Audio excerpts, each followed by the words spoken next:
ইতালির স্বপ্ন দেখিয়ে লিবিয়ায় পাচার, ৩ যুবককে নির্যাতন করে মুক্তিপণ দাবির অভিযোগ উঠেছে। বিস্তারিত থাকছে সোহাগ কাজীর প্রতিবেদনে। ইতালিতে পাঠানোর প্রলোভন দেখিয়ে মাদারীপুর সদর পাঁচখোলা এলাকার ৩ যুবকের কাছ থেকে জন প্রতি ২২ লাখ টাকা ও পাসপোর্ট নিয়ে তাদের লিবিয়ায় পাচারের অভিযোগ উঠেছে। স্বজনদের দাবি, সেখানে মাফিয়া চক্রের কাছে বিক্রি করে আটকে রেখে নির্যাতন চালানো হয় এবং ভিডিও পাঠিয়ে ২০ থেকে ২৫ লাখ টাকা মুক্তিপণ দাবি করা হয়। পরে পরিবারগুলো আরও ১০ থেকে ১২ লাখ টাকা দিলেও তাদের মুক্তি মেলেনি। এ ঘটনায় মানব পাচার প্রতিরোধ দমন ট্রাইব্যুনালে ৫ জনের বিরুদ্ধে মামলা করা হয়েছে। আসামিরা হলেন সাইদুল মাতুব্বর, তার স্ত্রী রিয়া বেগম, লাখি বেগম, লিটন মাতুব্বর ও বাদল মাতুব্বর। পুলিশ জানায়, লাখি বেগমকে গ্রেফতার করে কারাগারে পাঠানো হয়েছে এবং অন্য আসামিদের গ্রেফতারের অভিযান চলছে। আমার ১০ জন মানুষ সাক্ষী আছে, রাখি আর রিয়া আমার টাকাগুলো নিয়ে পরে আমার ছেলেরা কিছু কোনো ফোনও দেয় না, আমার ছেলের সাথে আমার যোগাযোগ করতে দেয় না। এই ১ মাস ১৫ দিন পর ১ মিনিট ওই শাহাদাত আছে ওর নাম্বারটা যোগাযোগ করে, আমরা আমাকে দেশে না, আমরা বাঁচি না, পুরো শরীরে গাওয়া পেছরা হয়ে গেছে। আর আমার আমাদের মাধ্যমে দালালের উপযুক্ত শাস্তি পায়, আমাদের বাইজান আমরা পাই, আমরা এই সহযোগিতা আমাকে করবেন, আইনের উপর শ্রদ্ধা রাখিয়া আমাকে পাই।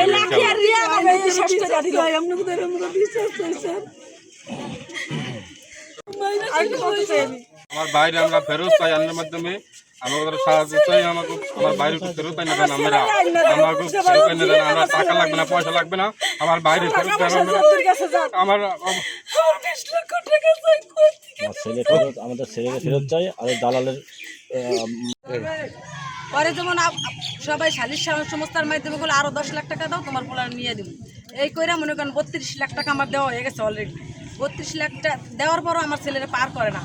এখন এমন একটা বয়স পাঠাইছে, আমার ছেলে মারে ধরে কান্দে কাঁদে, এমন পর্যায়ে খারাপ পর্যায়ে আমার ছেলে কান্দে ফিরে আমার কাছে। এখন আরো ২০ লক্ষ টাকা সে চাইতে আছে, বলতে আছে আরো ২০ লক্ষ টাকা না দিলে তোকে বেচলাম, বিক্রি করে আলাম, এমন কিছু বলতে আছে। এখন এই এত টাকা দেওয়ার পরে স্যার আজকে ১০ মাস ধরে যখন আমার ছেলে তারা কিছুই করলো না, আজকে আমার জায়গা নাই, জমিনে আমার সর্বশান্ত করা, আমার সব শেষ, আমার কিচ্ছু না, আমার বাড়িতে বাজারও জোরে না, আমার টাকা পয়সা সব শেষ।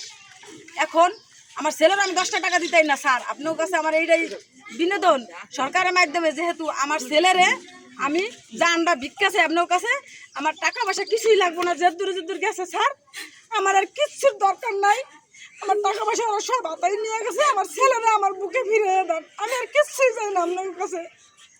তুমি আমি সঠিক বিচার চাই, আমার ছেলেরা আমার ২৫ লক্ষ টাকা চাইতেছে, এখন আমি এই টাকা কই থেকে দেবো? আপনারা সঠিক বিচার আমার আইনের মাধ্যমে, আমার ছেলেরা আমার বিদেশ লাগবে না, আপনি এখন আমার ছেলের আইনে দেন, আমার ছেলে চাই, আমি আর কিছু চাই না, আমার ছেলে বাচ্চা থাকলে আমি আমার টাকা অনেক পাবো।